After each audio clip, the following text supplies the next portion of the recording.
16 नवंबर 2013 के दिन अमेरिका के ओक्लाहोमा के जंगलों में जब दो शिकारी उस जंगल से नीचे उतर रहे थे तभी उनका ध्यान उनके लेफ्ट साइड में पेड़ों के पास ही गया, क्योंकि बहुत ही अजीब तरीके से वहां की घास को चारों तरफ से हटाया गया था। तो जैसे ही उन्होंने उस तरफ देखा वो बहुत ही ज्यादा डर गए। वो सीधा भागते हुए नीचे की तरफ गए, पुलिस वालों के पास गए, पुलिस वालों को जाकर बताया कि आखिर उनको ऊपर जंगलों में क्या दिखाई दिया।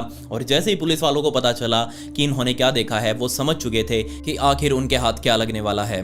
बहुत ही भयंकर घटना आज इसके बारे में मैं डिस्कस करूंगा।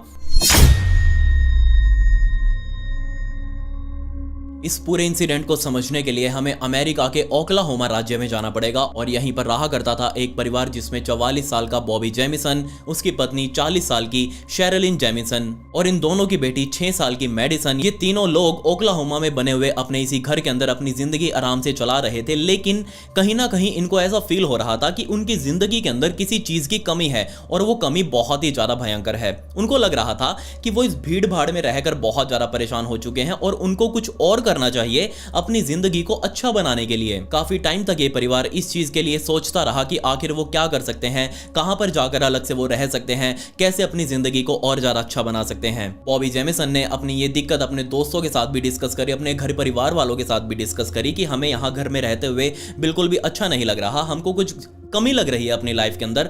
और एक टाइम ऐसा आता है जब हम सबको ऐसा लगता है कि हमें कहीं और जाकर सेटल हो जाना चाहिए। खैर ये बिल्कुल ऐसा ही उनको भी लग रहा था, तो सभी ने अलग अलग आइडिया दिया कि तुम उस शहर में जाकर शिफ्ट हो जाओ या फिर उस गांव में जाकर शिफ्ट हो जाओ, लेकिन किसी का भी आइडिया इस जेमिसन परिवार को समझ नहीं आया। तब सडनली अक्टूबर 2009 में बॉबी जेमिसन के माइंड में यह आइडिया आया कि क्यों ना हम यहां से अपना सारा तामझाम उठाकर कहीं पहाड़ों में जाकर बस जाते हैं और वहीं पर जाकर अपना घर वगैरह बना लेंगे, जमीन वगैरह खरीद लेंगे और किसी को पता भी नहीं चलेगा। एटलीस्ट हम इस भीड़ भाड़ से तो अलग हो जाएंगे। उसकी पत्नी शेरिलिन ने भी उसका साथ दिया, उसकी बेटी भी इस बात से खुश थी, लेकिन इस परिवार ने अपने शिफ्ट होने की ये बात किसी को भी नहीं बताई, अपने परिवार वालों की भी नहीं, अपने दोस्तों को भी नहीं। जस्ट उनका एक सडन प्लान बना था कि वो यहाँ से शिफ्ट हो जाएंगे। अक्टूबर 2009 के पहले दिन से ही इस परिवार ने आसपास के पहाड़ों में जमीन देखनी शुरू कर दी और लकीली उनको एक 40 एकड़ का फार्म पूरा का पूरा खाली प्लॉट पड़ा हुआ मिल गया और उसके मालिक से भी उन्होंने बात कर ली। उसका मालिक उसे बेचने के लिए तैयार हो चुका था। ये जानकर पूरा परिवार बहुत ज्यादा खुश हुआ और फाइनली 9 अक्टूबर 2009 के दिन इस पूरे परिवार ने अपनी सुबह सुबह पैकिंग करी, अपने एक छोटे से लोडिंग ट्रक के अंदर अपना खाने पीने का सामान लोड किया। सारा परिवार तैयार होकर उस ट्रक में जाकर बैठ चुका था। एक्चुअल में पूरा परिवार अपने घर से तकरीबन 30 मील दूर पहाड़ों के अंदर बने हुए उसी 40 एकड़ के फार्म में जाने वाला था। वहीं पर उसका मालिक भी आने वाला था। एक्चुअल में उस जमीन को देखने के लिए जा रहे थे, अगर इनको पसंद आ जाता तो इसका सौदा वहीं पर पक्का करके आते। इनका प्लान था कि वो इस जगह के ऊपर 1-2 दिन रुक के आएंगे, जो वहां पर एक कच्चा सा घर बना हुआ है उसके अंदर रहकर देखेंगे कि क्या इनका मन लगता है या नहीं लगता। ये उसी हिसाब से अपनी तैयारियां कर रहे थे। सारा सामान इन्होंने ट्रक में रखा, खुद भी जाकर ट्रक में बैठे और वो ट्रक सीधा यहां से 30 मील दूर उसी पहाड़ों की तरफ निकल चुका था जहां पर वो 40 एकड़ का प्लॉट मौजूद था। वहां पर पहुंचने के बाद उसके मालिक से उन्होंने वहीं पर बातें करी और सब कुछ फाइनल भी हो चुका था। और उसी दिन ये पूरा परिवार वहां से निकल भी लिया वापस अपने घर पर आने के लिए। इनको ये पूरा का पूरा जमीन का टुकड़ा पसंद आ चुका था, उसके मालिक से भी अच्छे से डील हो चुकी थी, लेकिन ये पूरा परिवार ये कहकर उस मालिक को वहां से निकल गया कि अभी तो हम घर जा रहे हैं, हम जल्दी ही वापस आएंगे इस जमीन को खरीदने के लिए। वो वापस अपने ट्रक में बैठे और घर आने के लिए निकले, लेकिन ये लोग कभी अपने घर पहुंचे ही नहीं। 16 अक्टूबर 2009 का दिन आ चुका था, तकरीबन एक हफ्ता हो चुका था। ये लोग अभी तक अपने घर नहीं पहुंचे थे। जो आस पड़ोस में लोग इनके रह रहे थे, इनके दोस्त वगैरह, इनको काफी ज्यादा टेंशन हुई कि आखिर में जेमिसन परिवार गया कहां पर, किसी को बताकर भी नहीं गया, इसका फोन भी नहीं लग रहा, हमें तो इसकी कोई लोकेशन नहीं है। पड़ोसी सीधा पुलिस वालों के पास गए, पुलिस को जाकर पूरी सिचुएशन बताई कि ये लोग, ये पूरा परिवार एक हफ्ते से गायब है और हमें नहीं पता कि आखिर ये कहां पर है, इनका मोबाइल फोन भी बंद आ रहा है। पुलिस वालों ने जांच शुरू करी, उनके मोबाइल के रिकॉर्ड्स खंगाले गए और आखिरी जो कॉल था जो कि बॉबी जेमिसन के फोन से किया गया था वो उसी प्लॉट के मालिक को किया गया था।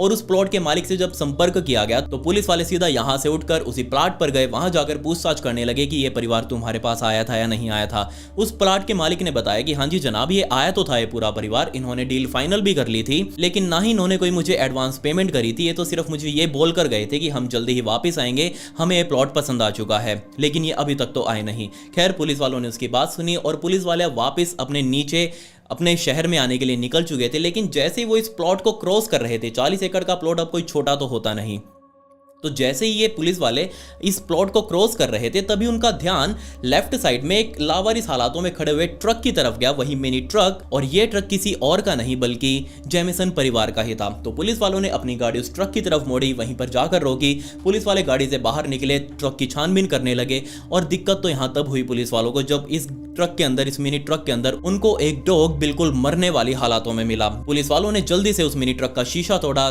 शीशा तोड़कर सबसे पहले डॉग को बाहर निकाला गया, उसको खाना पीना खिलाया गया और अब ये पुलिस वाले इस पूरे ट्रक की जांच करने वाले थे। इस ट्रक के अंदर से पुलिस वालों को बॉबी का मोबाइल फोन, उसका वॉलेट, जीपीएस, उसका कैमरा और साथ ही $32,000 नगद डैशबोर्ड के अंदर रखे हुए मिले। इस ट्रक को देखकर पुलिस वालों को ये लग रहा था कि ये ट्रक अपने आप यहाँ पर खड़ा किया गया है, किसी ने भी इसके साथ जोर जबरदस्ती नहीं करी। इसके लॉक्स प्रॉपर एकदम ओके थे, पूरा का पूरा सामान जो भी इस पूरे परिवार के पास होना चाहिए था वो भी इसी ट्रक के अंदर था, खाना पीना भी इसी ट्रक के अंदर था, उनके कपड़े भी इसी ट्रक के अंदर थे। तो आखिर ये तीनों के तीनों लोग कहां पर गायब हो गए जबकि उनका सारा सामान तो यहां पर है। पुलिस वालों ने आसपास तलाश करी लेकिन उनको कहीं भी इन तीनों का, यानी कि बॉबी, उसकी पत्नी शेरिलिन और इन दोनों की बच्ची मेडिसिन का कोई भी सबूत, कोई भी सुराग नहीं दिखाई दिया। उनके आसपास होने की कोई भी खोज खबर मौजूद नहीं थी। पुलिस वालों ने उस ट्रक को कब्जे में लिया, ट्रक को नीचे लेकर आए और जो बॉबी का मोबाइल फोन मिला था उसकी जांच करने लगे। उस मोबाइल फोन के अंदर से जिस दिन ये लोग इस प्लॉट वाले मालिक से मिलने के लिए गए थे, यानी कि 9 अक्टूबर 2009 के दिन, उसी दिन एक क्लिक की हुई फोटो मिली और इस फोटो में कोई और नहीं बल्कि मेडिसन ही थी, यानी कि इन दोनों की बच्ची। और ये कुछ फोटो में बहुत ज्यादा अनकंफर्टेबल सी लगाई और जैसा कि अभी आप अपनी स्क्रीन के ऊपर देख ही रहे होंगे कि इस फोटो के अंदर मेडिसन कुछ अजीब सी दिखाई दे रही है, बहुत ज्यादा अनकंफर्टेबल लग रही है। आज तक पुलिस वालों को यह भी पता नहीं लग पाया कि क्या यह फोटो सच में जेमिसन परिवार ने ही क्लिक करी थी या फिर किसी और ने इनकी बच्ची की यह फोटो क्लिक की है। और दूसरी सबसे बड़ी बात कि आखिर ये पूरा का पूरा परिवार कहां गया, कहां गायब हो गया। अगले ही दिन यानी कि 17 अक्टूबर 2009 के दिन एक बहुत ही बड़े पैमाने पर सर्च ऑपरेशन चलाया गया इस परिवार के लिए। तकरीबन 400 से भी ज्यादा पुलिस वालों ने एक साथ इस एरिया में तलाश शुरू करी इस परिवार को ढूंढने की, क्योंकि किसी को भी ऐसा नहीं लग रहा था कि किसी भी तरीके से पूरा परिवार किसी दिक्कत में हो सकता है। क्यों? क्योंकि वो सारा का सारा सामान अपना इस ट्रक के अंदर छोड़कर गए थे, अपने डॉग को भी इसके अंदर छोड़कर गए थे, बट कहां पर और क्यों? लेकिन इतने बड़े पैमाने पर भी खोजबीन करने के बाद पुलिस वालों के हाथ इस परिवार का एक भी सुराग नहीं लगा। उनको पता ही नहीं चला कभी कि आखिर वो लोग कहां चले गए। 1 महीने तक ढूंढने के बाद भी इस परिवार का कोई सुराग ना मिलने पर पुलिस वालों ने केस यहीं पर बंद कर दिया और ये फाइल वहीं के रिकॉर्ड्स के अंदर रख दी गई। समय बीतता रहा, बीतते बीतते 4 साल बीत चुके थे। 16 नवंबर 2013 का दिन आ चुका था और क्योंकि ये एक जंगली इलाका था, यहाँ पर काफी सारे शिकारी दूर दूर से शिकार करने के लिए इस जंगल में आ रहे थे। तो 16 नवंबर के दिन भी ऐसे ही 2 शिकारी अपना शिकार कंप्लीट करके वापस इस पहाड़ से नीचे उतर रहे थे। तभी उनका ध्यान इस जंगल में चलते हुए लेफ्ट साइड की तरफ थोड़ा सा गया, क्योंकि वहां की घास जो थी वो अजीब रूप से गोलाकार शेप में कटी हुई थी, वहां से उखाड़ी गई थी। और जैसे ही इन दोनों शिकारियों ने उस घेरे की तरफ देखा, वहां उनको कुछ बहुत ही अजीब सा दिखाई दिया। ये दोनों भागकर तुरंत उस घेरे के पास देखने के लिए गए, जिसको देखते ये बहुत ज्यादा डर चुके थे। अपने डर को अपने मन में लेकर ये पूरी रफ्तार से इस जंगल से नीचे की तरफ भगे और भागते हुए नीचे पुलिस स्टेशन में गए। वहां जाकर पुलिस वालों को बताया कि जनाब, हम ऊपर शिकार करके नीचे उतर रहे थे जंगल से और उतरते उतरते हमें जंगल के ही बीच में एक गोलाकार घेरे के अंदर 3 लाशें पड़ी हुई दिखाई दी। पुलिस वालों ने उनसे पूछा कि लाशें कैसी हैं, किसकी हैं, क्या तुम उन्हें जानते हो? शिकारियों ने मना कर दिया कि हमें नहीं पता बाबूजी, आप जाकर देखिए कि आखिर वहां क्या भसड़ है। पुलिस वालों ने जैसे ही यहां सुना कि 3 लाशें मिली हैं और उस इलाके में वो समझ चुके थे कि यहां ये लाशें किसी और की नहीं बल्कि जेमिसन परिवार की हो सकती हैं। जहां तक उम्मीद है जेमिसन परिवार की ही होगी। खैर, पुलिस वालों ने एक टीम उसी टाइम पर बनाई, गाड़ी में बैठे, गाड़ी चाँव चाँव करते हुए सीधा ऊपर उस जंगल में पहुंची। जंगल में जाकर उन लाशों की छानबीन करनी शुरू करी। देखते ही पता लग रहा था कि ये लाशें कोई आज की नहीं है बल्कि काफी टाइम बीत चुका है इनको यहाँ इस हालातों में पड़े हुए, क्योंकि ये काफी ज्यादा डीकंपोज हो चुकी थी। सिर्फ अब कंकाल ही यहाँ तीनों का बचा हुआ था। लेकिन जैसे ही पुलिस इन लाशों की जांच कर रही थी, उनको एक चीज तो समझ आ चुकी थी कि ये कोई आम लाशें नहीं है। क्यों? क्योंकि इनको एक बहुत ही सटीक एग्जीक्यूशन स्टाइल के अंदर मारा गया है। अब आप कहेंगे कि एग्जीक्यूशन स्टाइल क्या होता है, तो आपने कई बार ये जो आतंकवादी होते हैं उनको कत्लेआम करते हुए देखा होगा, जब वो मुंडी पकड़ के ऐसे गला वगैरह काटते हैं या फिर पीछे से गोली वगैरह मारते हैं, नीचे बैठाकर पीछे हाथ वगैरह बांध के। तो आपने ये वीडियोस काफ़ी ज़्यादा देखी होंगी सोशल मीडिया पर। उसे ही एग्जीक्यूशन स्टाइल कहा जाता है और बिल्कुल इसी तरीके से यहाँ इन तीनों की लाश पड़ी हुई थी। इन तीनों के ही पैर पीछे की तरफ थे, हाथ भी पीछे की तरफ थे और आगे की तरफ इनका मुंह कुछ इस तरीके से नीचे जमीन की तरफ पड़ा हुआ था। ये चीज़ देखते ही पुलिस वालों के माइंड में काफ़ी सारी चीज़ें घूमने लगी कि आखिर इस परिवार के साथ तकरीबन 4 सालों पहले क्या हुआ था। खैर, पुलिस वालों ने उन लाशों को उठवाकर सीधा पोस्टमार्टम के लिए भिजवाया। उस रिपोर्ट में सामने आया कि इन तीनों को ही पीछे से गोली मारी गई है और एक एक गोली ऐसे सटीक निशाने से मारी गई है, बहुत क्लोज रेंज से, कि एक बंदे को मारने के लिए सिर्फ एक गोली ही काफी थी। तीनों ये 3 गोलियों में निपट चुके थे, खत्म हो चुके थे। बट पुलिस वालों के सामने अब सवाल ये था कि चलो लाशें तो मिल गई, अब इस परिवार के साथ क्या हुआ था। ये तो कंफर्म था कि इनका मर्डर हुआ है, बट कैसे और क्यों और किसने किया। पर क्या आप इस बात पर विश्वास करेंगे, पुलिस वालों ने अपना पूरा जोर लगाया, हर तरीका अपनाया जो वो समझ सकते थे, जो वो पता कर सकते थे, और साथ ही उनके सामने इतने सारे सबूत थे, इतने सारी थ्योरियां थी, लेकिन एक भी थ्योरी प्रूव नहीं हो पाई और आज तक भी ये केस पूरा का पूरा अनसॉल्व्ड है। हम पता करने की कोशिश करेंगे कि आखिर इस केस के अंदर क्या हुआ होगा। आप भी अपनी थ्योरीज बनाना, काफ़ी सारी थ्योरीज मार्केट में भी अवेलेबल हैं और उनमें से कुछ मैं आपको बताता हूं कि आखिर इस परिवार के साथ क्या हुआ होगा। सबसे पहले अब पुलिस वालों ने लाशें मिलने के बाद उसी फुटेज को दोबारा खंगाला, जो सीसीटीवी फुटेज इन लोगों के घर से निकलते टाइम जब ये अपने ट्रक के अंदर सामान लोड कर रहे थे और इनके घर के बाहर जो सीसीटीवी कैमरा लगा हुआ था, उस सीसीटीवी कैमरे के अंदर सब कुछ कैद हुआ। तो पुलिस वालों ने उसी फुटेज को देखना दोबारा शुरू किया। तकरीबन 20 से 25 चक्कर पूरे जेमिसन परिवार ने ट्रक से लेकर अपने घर के अंदर लगाए, मतलब कि काफी सारा सामान इस ट्रक के अंदर लोड कर रहे थे, जिसका साफ मतलब यह था कि अगर कोई बंदा 1 या 2 घंटे के लिए या फिर 1 या 2 दिनों के लिए भी जाएगा तो भी इतना सारा सामान तो लेकर जाने से रहा। मतलब साफ था कि ये लोग काफी टाइम के लिए ऊपर जाकर रहने वाले थे। दूसरा, जब ये लोग अपना सामान लोड कर रहे थे, ये सामान लोड करते करते ही इनके हाथ में एक ब्राउन कलर का ब्रीफ केस भी था। लेकिन जब पुलिस वालों ने इस ट्रक को खंगाला तो पुलिस वालों को सारा सामान मिल गया, बट वो ब्राउन ब्रीफ केस नहीं मिला। बाद में पुलिस वालों को पता चला कि ये ब्राउन ब्रीफ केस किसी और चीज का नहीं बल्कि पिस्टल का बॉक्स था। उसके अंदर ही बॉबी जेमिसन ने अपनी लाइसेंसी पिस्टल रखी हुई थी और उस ब्रीफ केस को वो अपने साथ लेकर गया था, लेकिन पुलिस वालों को ब्रीफ केस नहीं मिला। अब यहाँ पर काफी सारी थ्योरीज बनती हैं। सबसे पहली थ्योरी, पुलिस वालों को ये लगा कि हो सकता है ये पूरा परिवार रात को जंगल में घूमने वगैरह गया हो और वो रास्ता भटक गया हो और रात को उनकी ठंड से मौत हो गई होगी। लोगों ने बिलीव भी कर लिया, लेकिन काफ़ी सारे बुद्धिजीवी थे। मैंने भी यहाँ पर बैक टेस्ट किया जाकर और ये पता चला कि उस टाइम पर कभी भी वहाँ का टेम्परेचर रात के टाइम पर भी तकरीबन 15 से 17 डिग्री ही रहा, इससे नीचे कभी नहीं गया। अब हाइपोथर्मिया होता तो माइनस में टेम्परेचर जाना जरूरी था, मतलब वो लोग ठंड से तो मरे नहीं। दूसरी बात, उनके पीछे सिर में गोली भी लगी थी, तो ठंड से तो मौत का कोई सवाल ही नहीं उठता। दूसरी थ्योरी, हो सकता है ये लोग जंगल में रास्ता भटक गए हों, बट इधर उधर घूमने के चक्कर में लोग बैठे होंगे और किसी के हाथ लग गए होंगे। लेकिन इस थ्योरी को भी यहाँ पर मैं खारिज करता हूँ। क्यों? क्योंकि ये लोग अगर जंगल में घूमने भी जाते अंदर तो ये लोग अपनी गाड़ी, अपना ट्रक लेकर जा सकते थे। इस ट्रक के अंदर ही उनका डॉग मेजी भी मौजूद था, इसी ट्रक के अंदर उनका सारा सामान मौजूद था, उनका मोबाइल फोन, वो $32,000 कैश, ये सारा का सारा सामान इसी ट्रक में मौजूद था। तो ये ट्रक से तकरीबन 3 मील दूर इनकी लाश कैसे मिली, मुझे तो आज तक समझ नहीं आया। कहने का मतलब बस यही है कि कोई भी बंदा जाएगा तो अपना सामान तो साथ लेकर जाएगा, एटलीस्ट मोबाइल फोन और कैश तो साथ लेकर जाएगा ना घूमते हुए। अगर ट्रक भी वो बाहर छोड़ रहा है, पैदल जाना चाह रहा है, अपना मोबाइल और कैश तो अपने साथ ही लेकर जाएगा। लेकिन अपना मोबाइल बॉबी ने गाड़ी में ही छोड़ा, अपना पैसा बॉबी ने गाड़ी में ही छोड़ा। इसी ट्रक के अंदर पुलिस वालों को शेरिलिन की एक डायरी भी मिली और उस डायरी के अंतिम 11 पेजेस उसी दिन लिखे गए थे, यानी कि 9 अक्टूबर 2009 के दिन, जिस दिन ये पूरा परिवार इस प्लॉट को देखने के लिए गया था। उन पेजेस के अंदर शेरिलिन ने लिखा हुआ था कि मेरा अपने पति के साथ कुछ ठीक नहीं चल रहा, हमारी काफी ज्यादा लड़ाइयां होती हैं। तो जैसे ये चीज पुलिस वालों को पता लगी तो पुलिस वालों को लगा कि हो सकता है ये पूरा का पूरा कांड मर्डर प्लस सुसाइड हो सकता है शेरिलिन ने अपनी बेटी और अपने पति का मर्डर किया हो और बाद में खुद भी सुसाइड कर लिया हो। बट ऐसा हो ही नहीं सकता। इसका पहला रीजन था कि शेरिलिन की मां ने बताया कि इन दोनों के बीच में बेशक छोटी मोटी तू तू मैं तो होती होती थी, बट इतनी बड़ी बात तो कभी हुई ही नहीं कि कोई एक दूसरे को ही निपटा दे। दूसरी बात, मैंने आपको बताया कि इन तीनों की ही मौत सर पे पीछे गोली लगने से हुई है और जबकि इन तीनों के ही हाथ पीछे की तरफ थे। तो अब आप सोच कर देखिए, हम मान लेते हैं कि शेरिलिन ने पहले अपने पति को मारा, फिर अपनी बेटी को मारा और बाद में खुद की जान ले ली, तो उसने अपने हाथ पीछे की तरफ कैसे बांधे?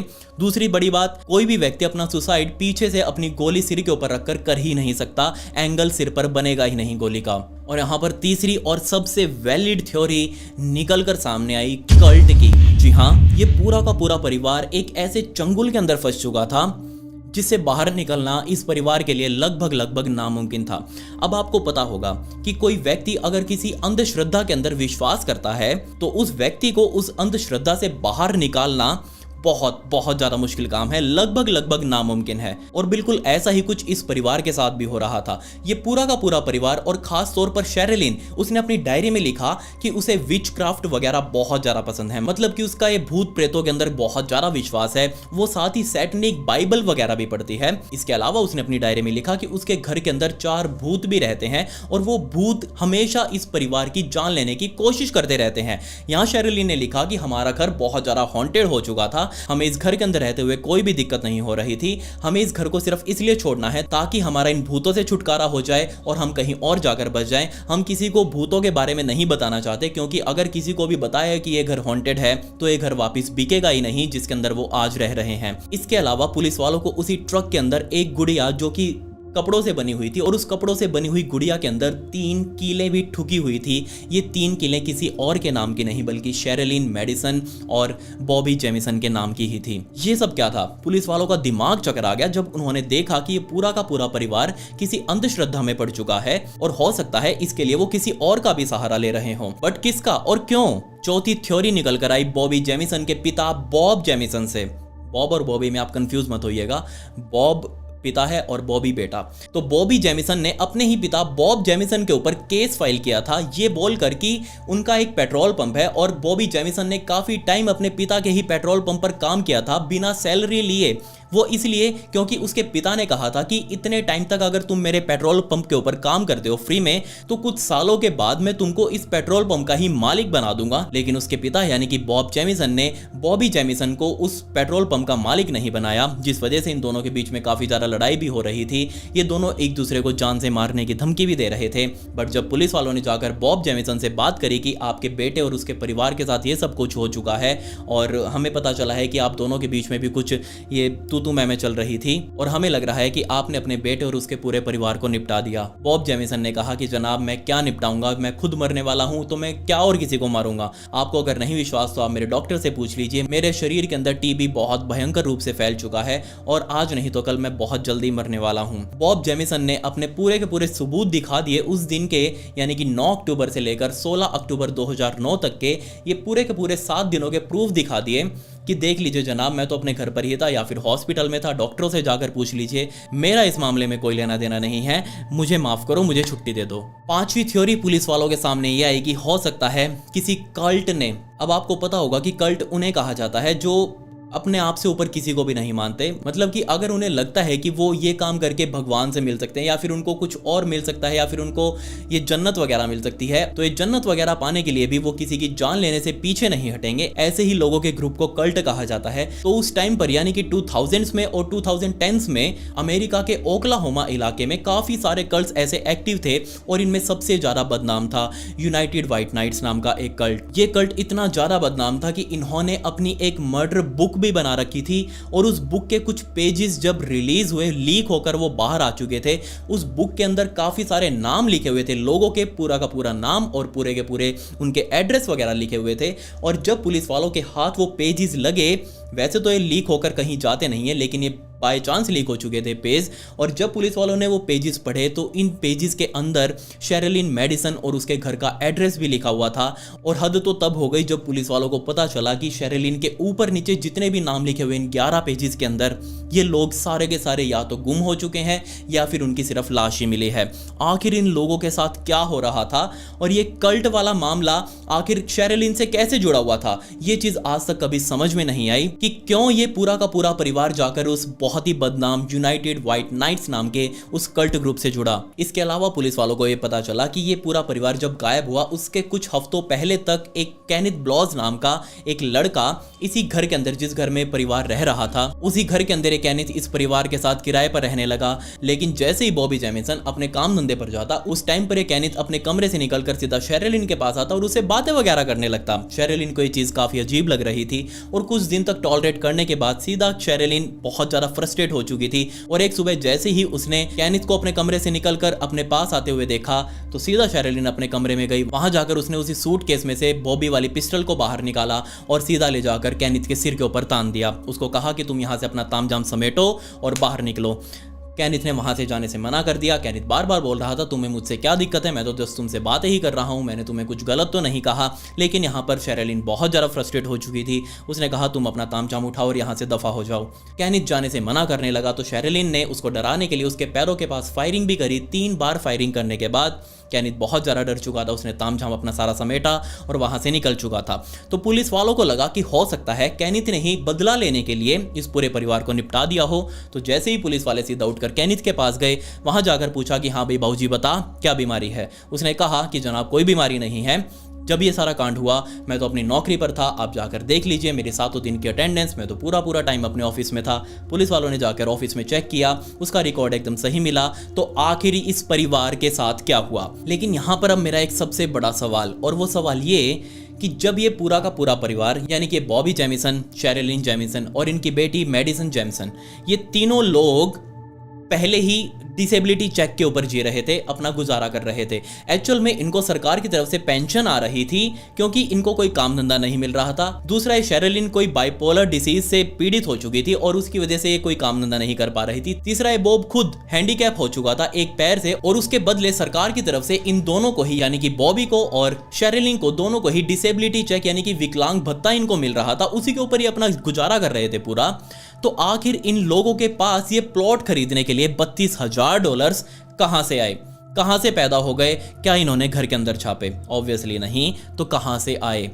इसका रीजन शायद मुझे मिला ड्रग्स के अंदर। हो सकता है ये पूरा का पूरा परिवार ड्रग्स के किसी काले धंधे में पड़ चुका हो, उन कल्ट वाले चक्रों में आकर। हो सकता है वो जो कल्ट का जो पूरा ग्रुप है वो कोई ड्रग माफिया हो, वो या फिर किसी ड्रग माफिया से जुड़ा हो और इस पूरे परिवार को एक काम दिया गया हो कि तुमको ये ड्रग यहाँ से वहाँ स्मगल करनी है और इसके बदले तुमको इतना पैसा दिया जाएगा। अब खाली बैठे हैं, वेले हैं, कोई काम धंधा तो है नहीं, इन्होंने कह दिया होगा कि हाँ जी कोई दिक्कत नहीं है, हम कर देंगे। तो यहाँ पर ये हो सकता है कि ये जो $32,000 इनको मिले ये किसी ड्रग की पेमेंट के हों, ये किसी को ड्रग्स वगैरह देकर आए हो अपने ट्रक में लाद कर और उसी के बदले इनको $32,000 वगैरह मिले हों। क्योंकि उस टाइम पर ये ड्रग्स वाला काम बहुत ज़्यादा चल रहा था ओक्लाहोमा में, आज भी चलता है बट उस टाइम पर एक अलग ही लेवल था। बट मेरी इस थ्योरी पर एक छोटी सी दिक्कत है और वो दिक्कत ये कि मान लीजिए एक पूरा परिवार इस ड्रग वाले धंधे के अंदर शामिल है, वो करता है ये काम, लेकिन वो इतना बेवकूफ़ भी नहीं हो सकता है परिवार कि एक ड्रग डील को करते टाइम वो 6 साल की बच्ची को अपने साथ लेकर जाएगा, उसकी जान रिस्क में डालेगा। ऐसा तो नहीं करेगा। तो यहाँ पर इस थ्योरी में थोड़ी सी दिक्कत आई कि अगर ये काम कर रहे थे तो वो अपनी बच्ची को साथ लेकर क्यों गए। ये सारी तो वो थ्योरीज थी जो कि मार्केट में अवेलेबल थी और पुलिस वाले ने भी इनके ऊपर काम किया लेकिन उनके हाथ कुछ लगा नहीं। अब फाइनली एक मेरी थ्योरी जो मैं यहाँ पर सोच रहा हूँ कि शायद यहाँ पर ये हो सकता है, मैं पूरी तरीके से ठीक ना हूँ, हो सकता है बट क्या पता ये हुआ हो। मुझे लगता है कि पुलिस वालों को वो जो प्लॉट का जो मालिक था उसको थोड़ा अच्छे से खंगालना चाहिए था। क्यों? उसके रीज़न सिर्फ 2 हैं। पहली बात तो ये कि ये लोग यानी कि पूरा का पूरा परिवार उस आदमी से मिलने के लिए अपने घर से 30 मील दूर गया। दूसरी सबसे बड़ी बात, वही एकमात्र ऐसा आदमी था जो इस पूरे परिवार से अंतिम बार मिला हो। तीसरी बात, ये जो ट्रक इनका लावारिस हालातों में पुलिस वालों को मिला था ये उस आदमी के घर से सिर्फ 400 मीटर दूर खड़ा था। अब आप सोच कर देखिए, एक बहुत ही खुले मैदान के बीच में आपका एक छोटा सा घर हो, आप उसके अंदर रहते हो, तो क्या आप अपने घर से 7 दिनों के अंदर बाहर नहीं निकलेंगे? बाहर निकलेंगे तो क्या आपको 400 मीटर दूर खड़ा हुआ एक ट्रक दिखाई नहीं देगा? वो भी वो ट्रक जिसके अंदर एक पूरा परिवार बैठकर आपसे मिलने आया हो, तो क्या आपको वो दिखेगा नहीं? ऑब्वियसली दिखेगा। तो यहां पर ये ट्रक उस आदमी को क्यों नहीं दिखा जिसका वो प्लॉट था? क्यों उसने जाकर पुलिस वालों के सामने रिपोर्ट नहीं किया कि जनाब ये ट्रक हमारे पास खड़ा हुआ है, इसके अंदर बैठकर एक पूरा परिवार मुझसे मिलने आया था, बट वो परिवार तो यहाँ है नहीं, ये अपनी अमानत यहाँ पर छोड़कर गए हुए हैं।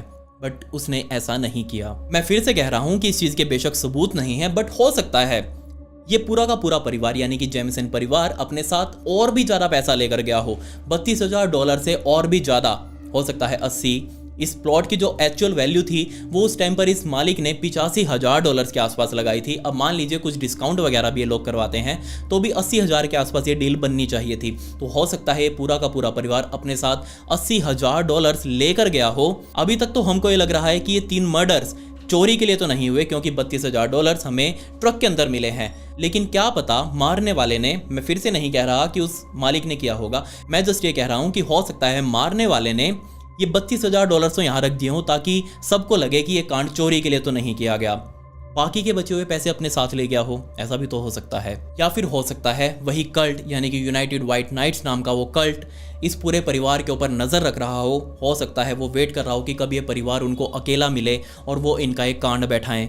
तो ये परफेक्ट टाइम था उनके लिए इस पूरे परिवार को निपटाने का। मैं सारी थ्योरीज को एक साइड में रखकर मेरा एक सवाल बहुत बड़ा जो मुझे अभी तक परेशान कर रहा है, और वो सिर्फ ये कि ये परिवार बहुत ही ज़्यादा गरीबी में अपनी ज़िंदगी काट रहा था, सरकार से मिलने वाली पेंशन के भरोसे चल रहा था। तो इनके पास ये $32,000 आखिर आए कहाँ से? खैर मैंने आपको एक पूरा इंसिडेंट समझा दिया है, अब आपके ऊपर है, आप अपनी थ्योरीज बनाइए। मैं तकरीबन 2 सालों से आपको क्राइम के अलग अलग केसेस समझाता रहा हूँ। अब तक तो आपका दिमाग भी उस तरीके का प्रिपेयर हो चुका होगा कि आप भी कोई केस का फ्यूचर देख सकते हैं कि आखिर ये केस ऐसा हुआ होगा या फिर इसमें ऐसा होने वाला है। तो आप अपनी थ्योरीज बनाइए, आप अपनी थ्योरीज मेरे इंस्टाग्राम के ऊपर लिख कर भेजिए या फिर रिकॉर्ड कर भेजिएगा। जिसकी भी थ्योरीज बेस्ट लगेगी मुझे, उनको मैं मेरे इंस्टाग्राम की स्टोरी में लगाऊंगा। ये मेरी इंस्टाग्राम आईडी, इसका लिंक आपको डिस्क्रिप्शन में भी मिल जाएगा, आप मुझे वहां फॉलो जरूर कर लें। खैर पिछली वीडियो का शाउट आउट सनाब और सैयद को and comment pick me to get a shout out in next video. मिलते हैं अगली वीडियो में। ये वीडियो देखने के लिए धन्यवाद।